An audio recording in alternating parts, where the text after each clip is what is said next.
I'm Michael Quinn Patton, a longtime colleague of Stafford's.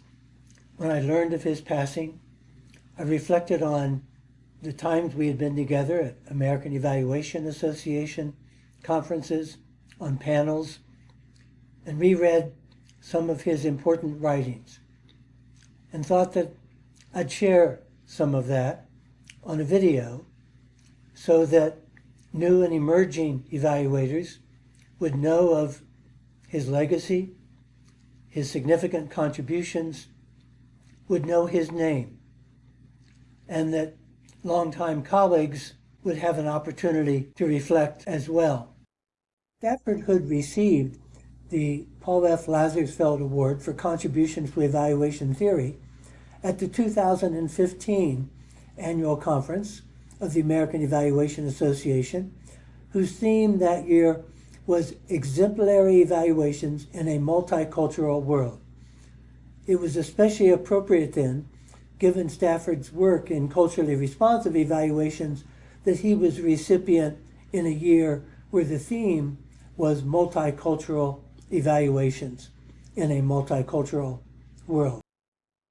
What struck me as even more significant was that Stuart Donaldson, the president of AEA that year, opened the conference with the videotape of Beyoncé singing "I Was Here," which she had premiered at World Humanitarian Day in 2012. The lyrics go, "I want to leave my footprints on the sands of time. Know there was something that meant something that I left behind. When I leave this world, I'll leave no regrets, leave something to remember so they won't forget. I was here, I lived, I loved, I was here. I did. I've done everything that I wanted, and it was more than I thought it would be. I will leave my mark so everyone will know I was here." We know Stafford Hood was here. He has left his mark. I cannot speak to whether he had no regrets or accomplished everything he wanted to. It seems unlikely on both counts. Those are the things of song lyrics, not the realities of lived life. But he certainly did leave his mark. He was here. We know his name. He has a lasting legacy. Part of the reason for emphasizing this point is his work on the Nobody Knows My Name project. In the New Directions for Evaluation in 2001, he wrote in praise of African American evaluators who were responsive that he was highlighting out of the Nobody Knows My Name project that he initiated. The project's name comes from the book by James Baldwin, Nobody Knows My Name. Stafford wrote, "There was an empty spot within me when I first ruminated about my African American perspective on educational evaluation. Who has gone before me? Where is our history?" He went on, "The first purpose of this chapter is to remedy our collective ignorance about scholarly work in educational evaluation by African Americans during the influential Tyler years, 1940 to 1960, much of which was importantly responsive." We'll return to the Nobody Knows My Name project later in this video, but let me first set the context for that work by reviewing his work on creating the Center for Culturally Responsive Evaluation and Assessment. CREA is certainly a part of Stafford's legacy. He wrote about its beginning, saying, "Culturally responsive evaluation, recent scholarship, originates from two different yet interrelated streams of educational research.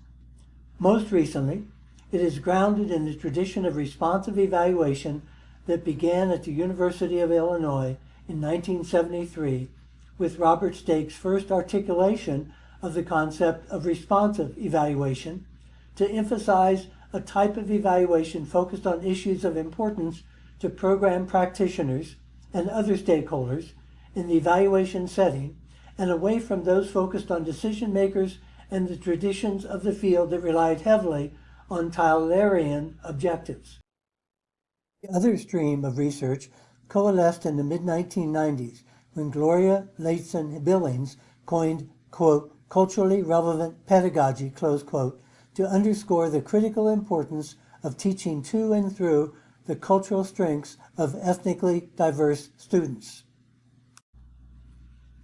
In the late 1990s, Stafford Hood drew upon the tradition of research in responsive evaluation and the emergent research on culturally relevant pedagogy to argue that student learning can be more effectively assessed by using assessment approaches that are culturally responsive.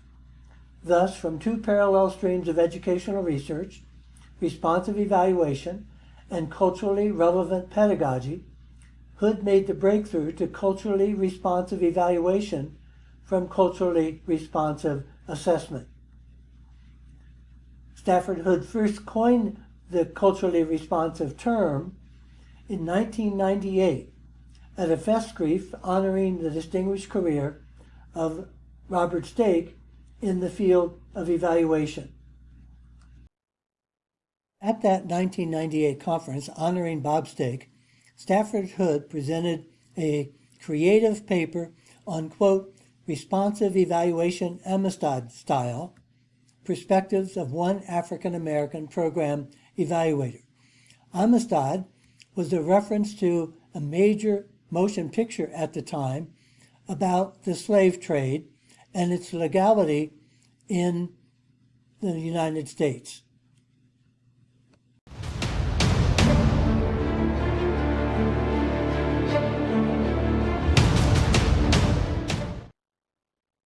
Amistad is a powerful, powerful movie, and Stafford's use of it was both powerful and creative.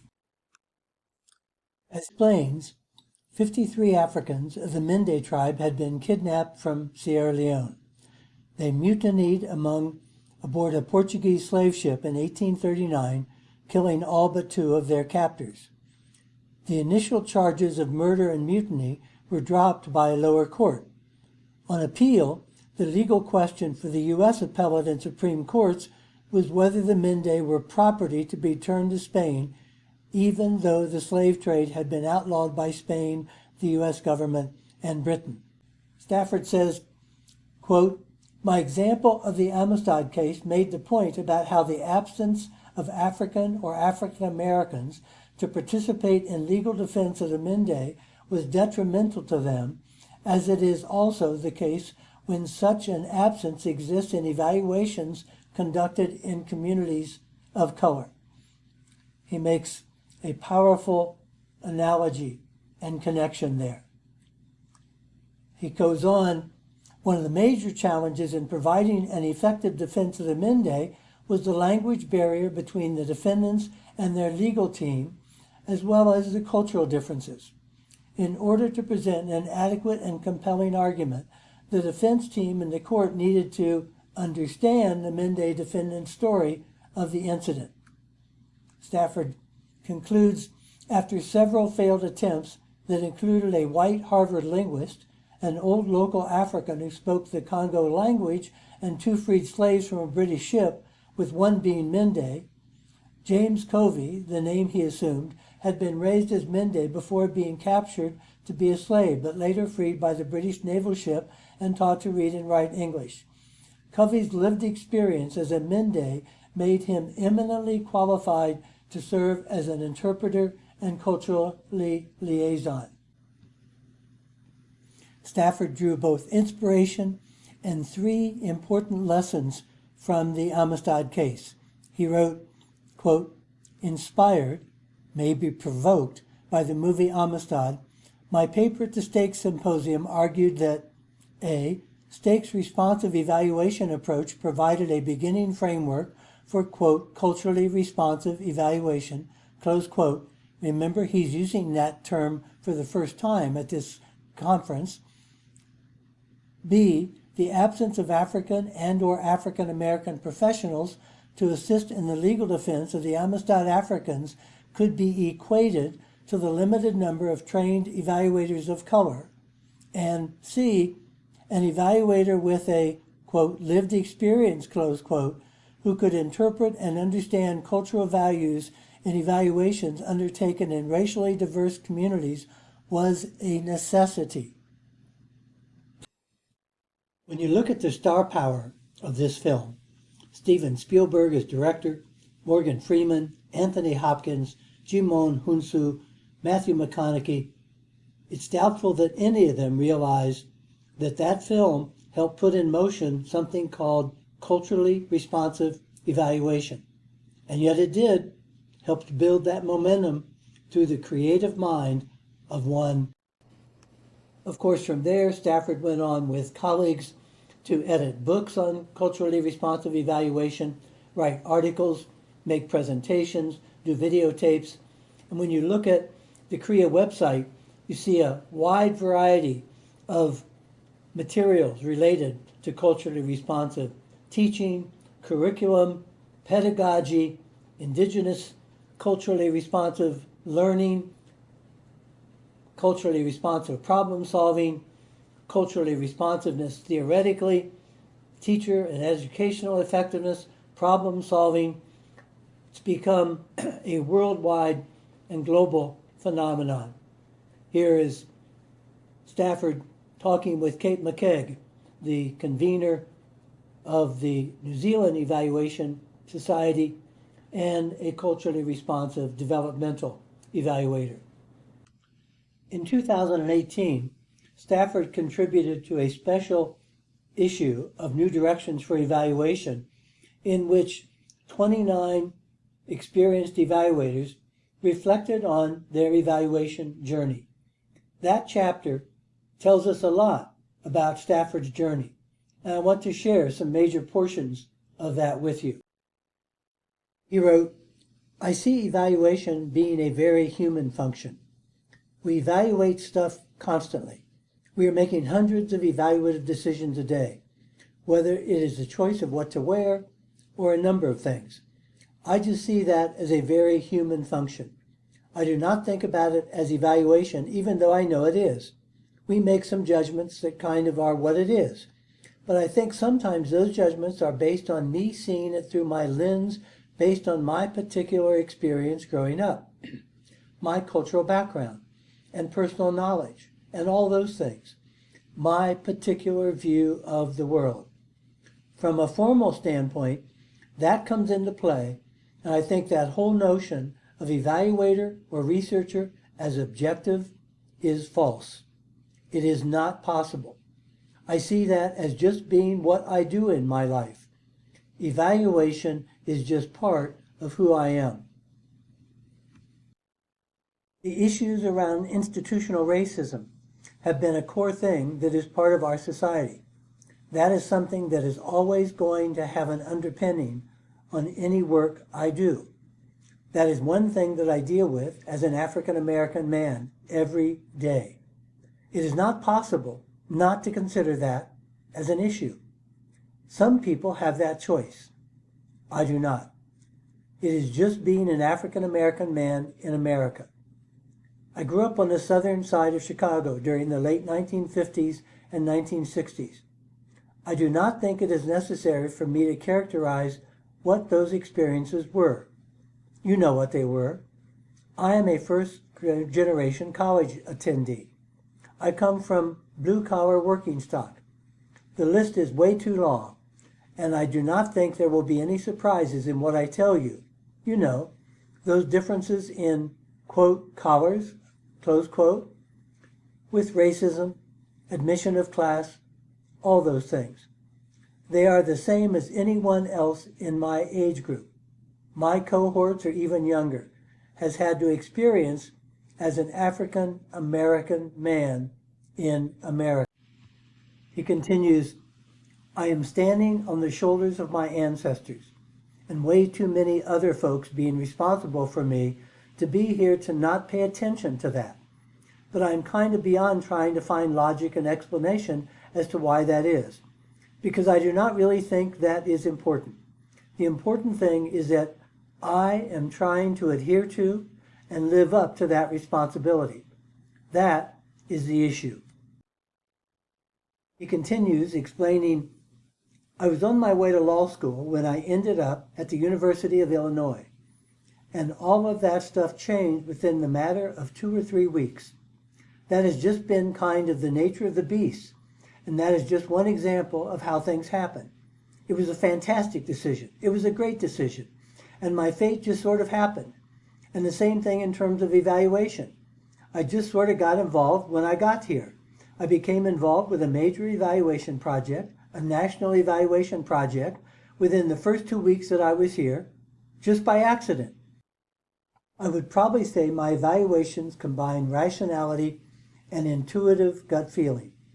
I'm a trained counselor, and I've been a social worker. And when you bridge that with working with stakeholders, I think that is what you would see. So I think it is probably a combination.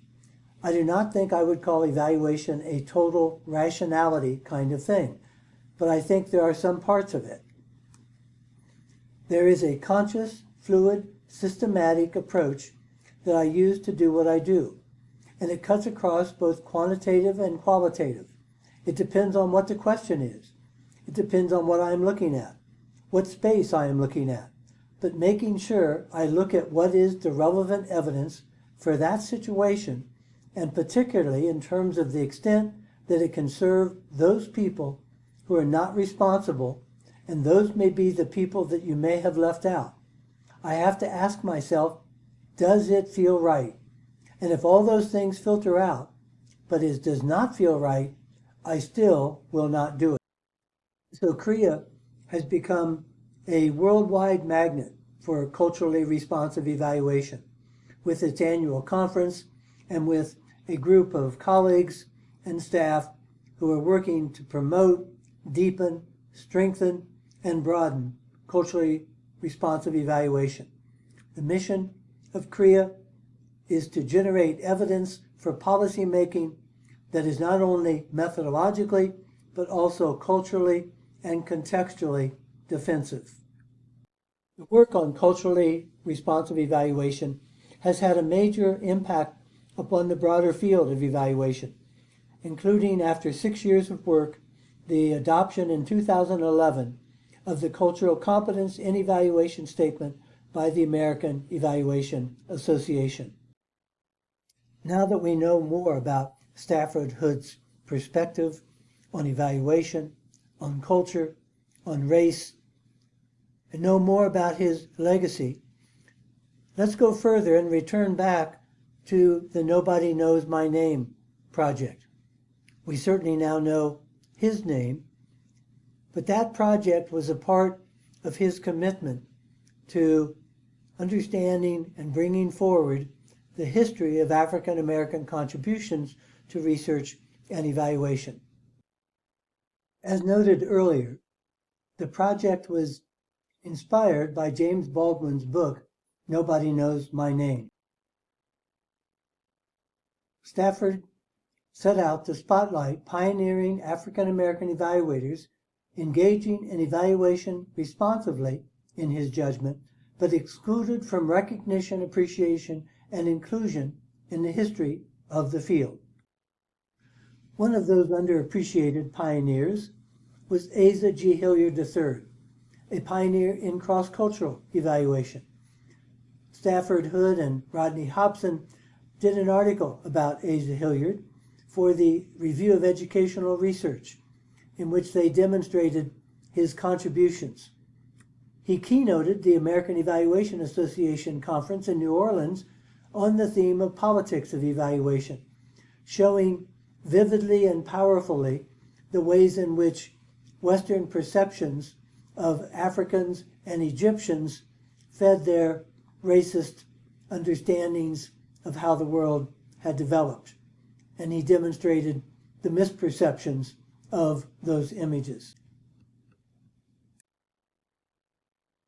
Stafford Hood was invited to be a keynote speaker for the prestigious Eleanor Chelimsky Forum of the Eastern Evaluation Research Association, which was then published in the American Journal of Evaluation under the title continuing the exploration of African Americans in the early history of evaluation in the United States, focused on contributions of Ambrose Caliver in the U.S. Office of Education.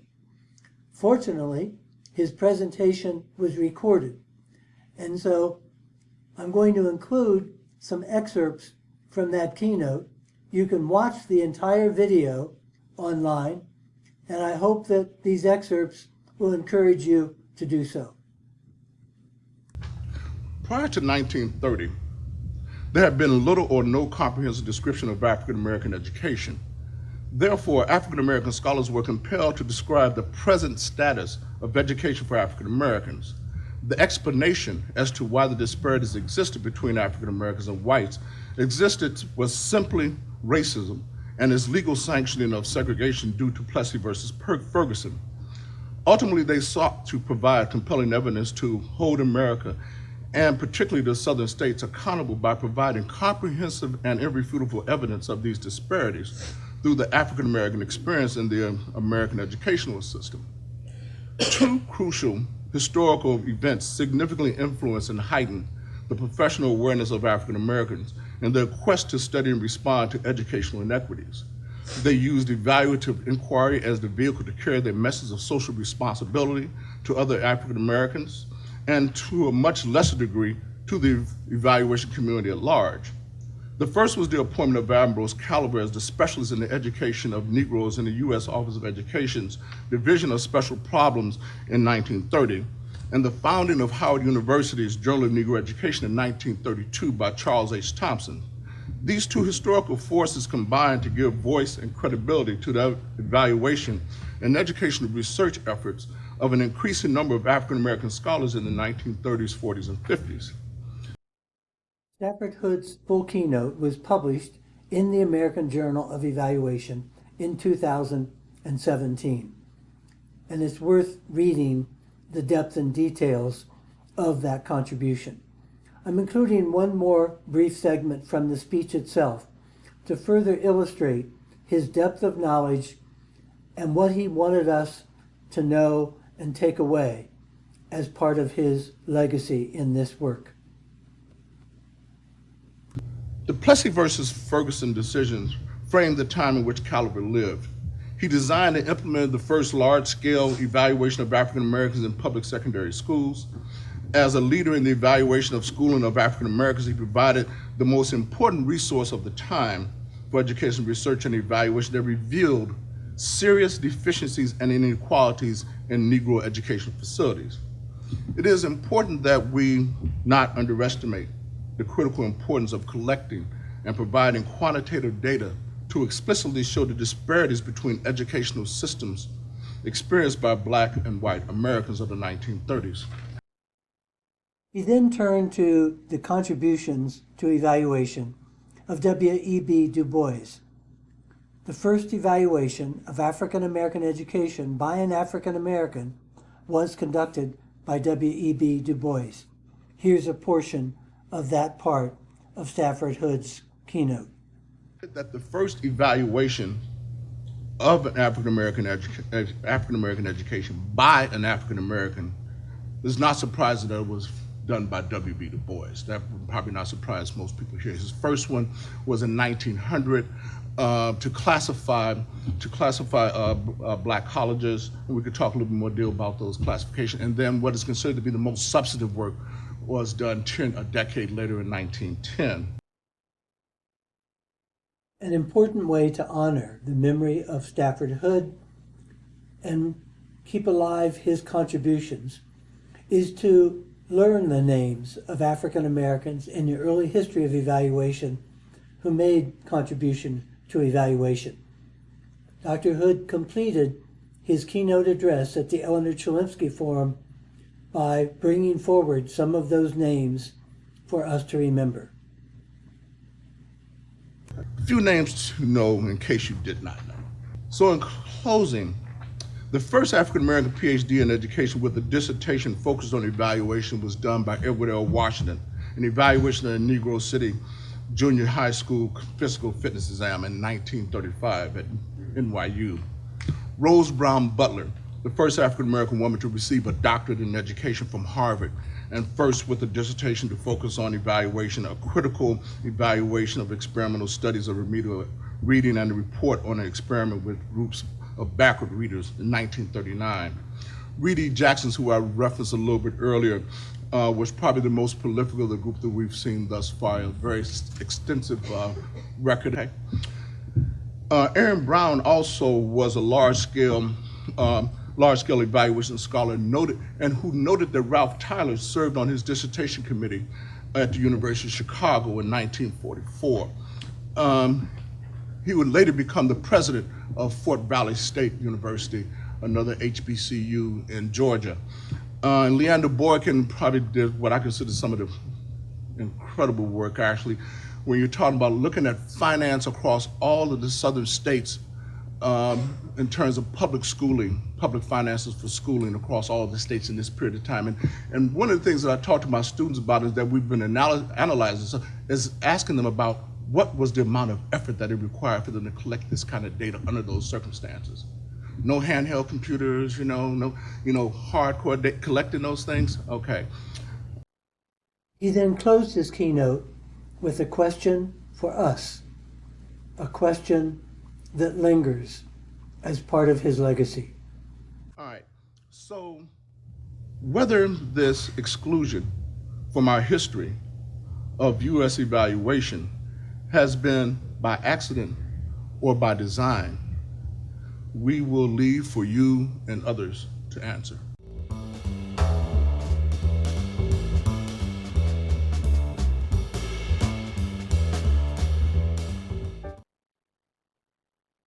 Stafford Hood also keynoted the Minnesota Evaluation Studies Institute, my home territory, which had an annual conference called Messy, because, as Gene King, the founder of the Minnesota Evaluation Studies Institute, liked to say, evaluation is messy.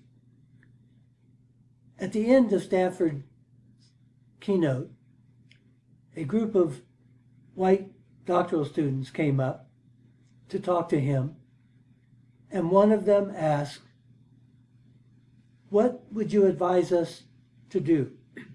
What can we, as individuals, do about things like structural and systematic racism?" He responded by quoting the great tennis star Arthur Ashe, who himself was often asked that question by white fans, and famously said, "Start where you are, use what you have, do what you can." Stafford went on to explain that each one of us has to begin in our own backyards and in our own neighborhoods, doing what we need to do.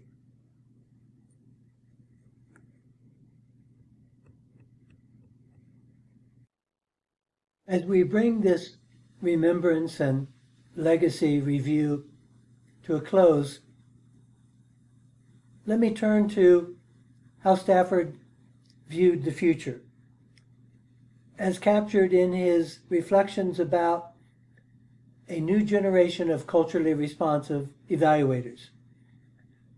A special issue of the New Directions for Evaluation in 2014 looked at that program aimed at diversifying evaluation.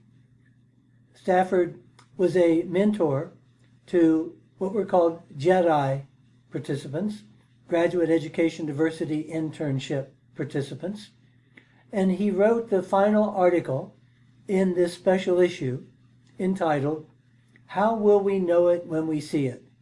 A Critical Friend Perspective of the Graduate Education Diversity Internship Program and Its Legacy in Evaluation." He began by saying, "We cannot expect young people to fight this battle," that is, the battle against racism, the battle against exclusion. "We cannot expect young people to fight this battle without our continued counsel and support. We must continually remind ourselves what Malcolm X knew to be true about college students in 1964 and in our case, graduate students or young, culturally responsive evaluators. When he, Malcolm X, stated, "The students all over the world are the ones who bring about change. Old people don't bring about change." I mean, I'm not saying this against anybody that's old, because if you're ready for some action, you're not old. As long as you want some action, you're young. But anytime you begin to sit on the fence and your toes start shaking because you're afraid too much action is going down, then you're too old. Stafford then said, "I definitely do not see myself as being too old to continue as an active participant of this movement, nor believe this is the case for others in my graying cohort of peers."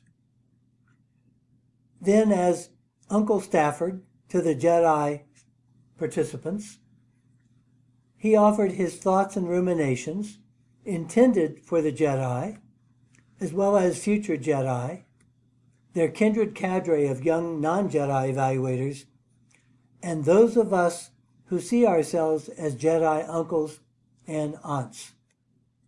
He offered these reflective reference points. 1. Reaffirmed the importance of culturally responsive evaluation and the need for more evaluators of color. Noted that the culturally responsive evaluation space has indeed become global in reach. He urged all to act as agitators and liberators and to know and adhere to culturally responsive principles.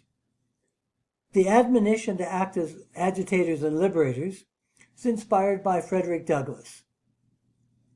Stafford said, "I believed then, as I do now, that, as evaluators, we must be the agitators that Frederick Douglass called for in 1857. The principles that Stafford urged responsive evaluators to adhere to were inspired by Asa Hilliard from a set of criteria that Hilliard identified that expressed what culturally responsive evaluators should be responsible for, are rooted in a deep understanding of our culture and traditions, whoever our is, whoever the group is that one is working with, identify with and are a part of us, see an interconnection, and see our children as their own, so that there is a sense of immediate engagement, but with a view toward the future, and that future being the children of whatever group one is working with. He then wrote, "Over the years, it has always brought a smile to my face and warmth to my heart when I found myself in the Jedi environment. Seeing the faces of old and new Jedi reminded me that it had not been long ago that the visible presence of this growing critical mass of young, racially diverse, socially responsible, and culturally responsive, grounded evaluators was not evident in our evaluation community." He went on to say, "Young, culturally responsive evaluators have been our dream waiting to be manifested if we continued to be agitators for this cause and persevered."